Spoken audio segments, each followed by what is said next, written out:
1.3 topic question number 5.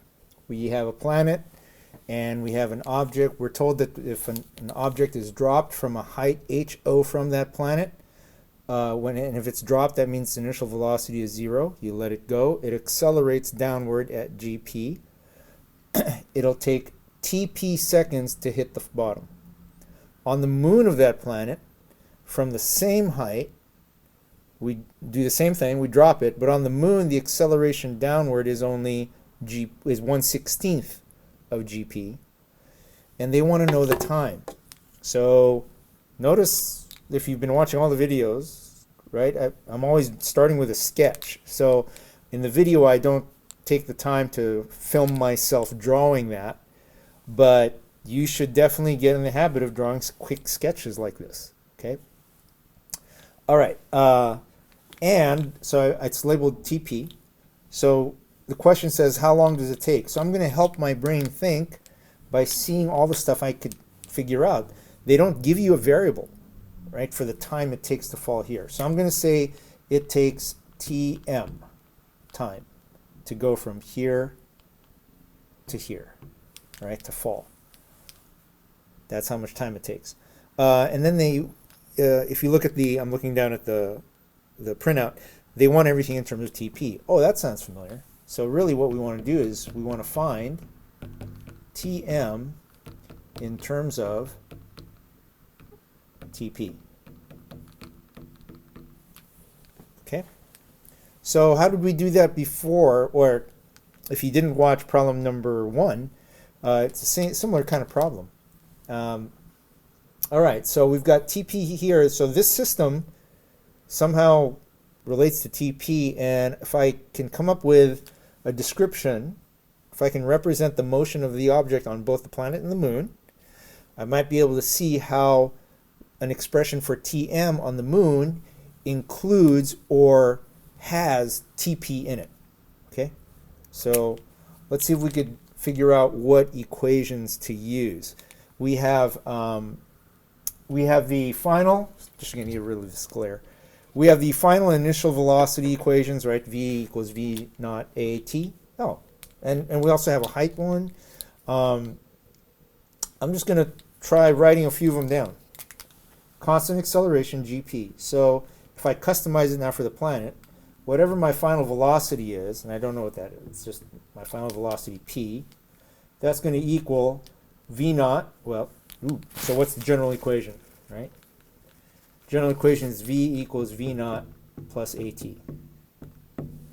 Let's make it easier. We're going to make downward positive for both systems.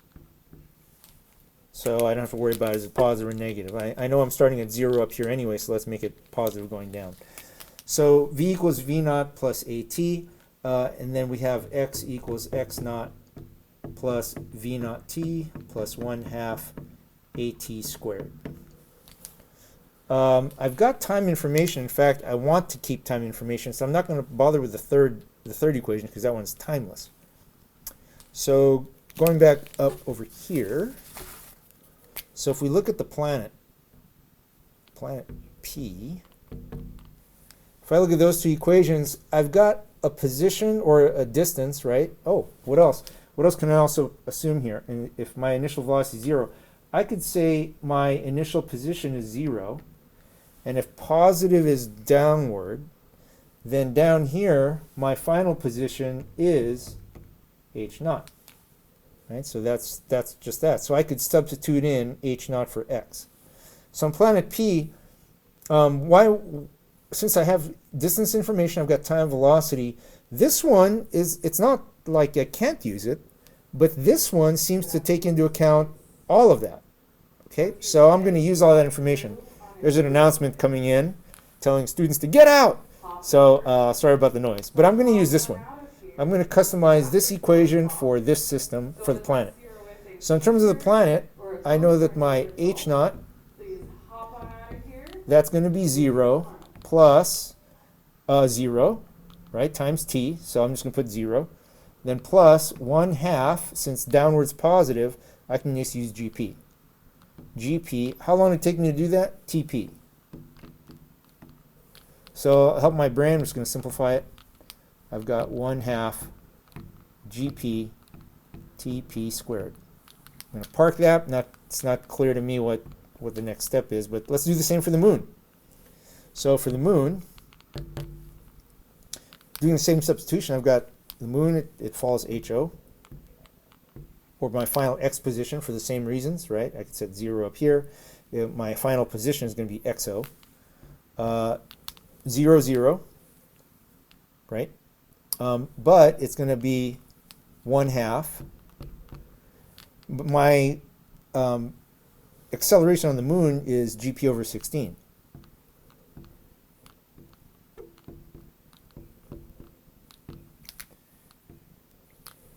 And the time on the moon is Tm squared.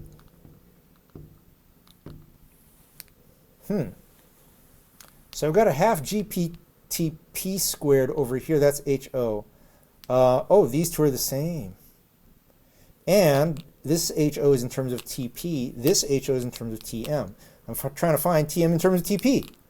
So there's my TM, there's my TP. HO says, this says they're equal. So I'm just going to copy everything and just help my brain figure it out. I know I do want TM in terms of TP, so usually students think TM's isolated on the left. So I'll just write this one on the left first. I will do this multiplication. So I've got GP over 32 TM squared.